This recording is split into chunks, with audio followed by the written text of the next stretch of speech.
Bonjour à tous. Oui, pour l'instant, enfin, je pense qu'on n'a pas l'esprit à la fête, étant donné tout ce qui se passe politiquement et ces injections forcées pour la 3e dose. Donc, voilà, là, autour du sapin, on a exposé une partie des jeunes qui sont décédés de la vaccination. Ce n'est que le début il y en a bien plus de 1000. De toute façon, on sait très bien que les médecins se gardent la plupart du temps de faire le lien entre l'injection et le décès. Voir le petit Maxime là, de 7, dont le père a dû faire une autopsie pour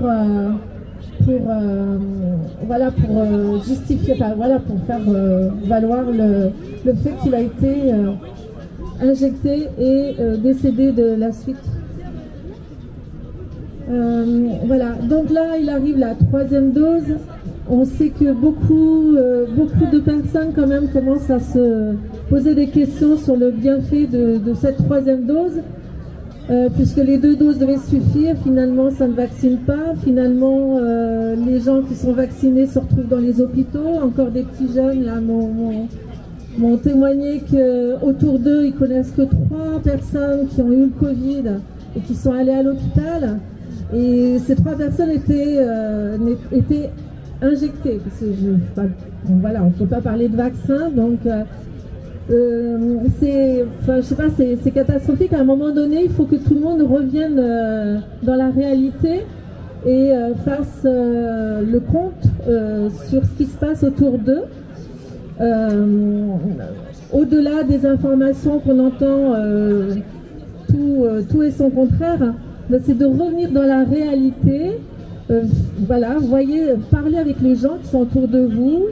Les gens qui sont qui ont eu le Covid, qui sont malades, est-ce qu'ils ont vraiment été malades, quels symptômes ils ont eu, est-ce qu'ils ont été soignés, à un moment donné il faut se poser les bonnes questions. Pourquoi est-ce qu'on empêche des médecins de soigner avec des traitements qui fonctionnent? L'hydroxychloroquine, l'ivermectine, etc. Ça fonctionne. Il y en a d'autres aussi, des soins Raoul, il a sauvé des vies, il a soigné plein de gens avec ça. J'ai une amie qui prend de l'hydroxychloroquine à vie. C'est un traitement qui fonctionne. Je veux dire, à un moment donné, il faut arrêtons d'injecter les gens et allons voir les soignants qui soignent, des médecins qui soignent. Et les médecins qui veulent plus soigner, qui changent de métier, le serment d'Hippocrate, il est où, alors on entend tout et son contraire, les vaccinés finalement alors les gens devaient se vacciner pour protéger les autres, finalement ils ne protègent pas les autres et en plus ça ne les empêche pas d'être malades. Maintenant finalement on dit que les vaccinés c'est eux qui contaminent les autres. Je veux dire, il faut qu'on sorte de tout ça, qu'on revienne dans la réalité, reprendre conscience qu'on est des êtres vivants qui sommes entourés de bactéries et de virus depuis que l'humain existe, et qu'on a un système immunitaire naturel. Je porte pas de masque, je fais pas de test et on n'est pas malade. Il n'y a personne autour de moi qui est mort à cause de moi. Et je veux dire, à un moment donné, il faut revenir dans la réalité. S'il vous plaît, comme je dis, il faut parler à la conscience. Donc nous on est l'épreuve, je connais 150 personnes à peu près qui est complètement résistant et qui n'a,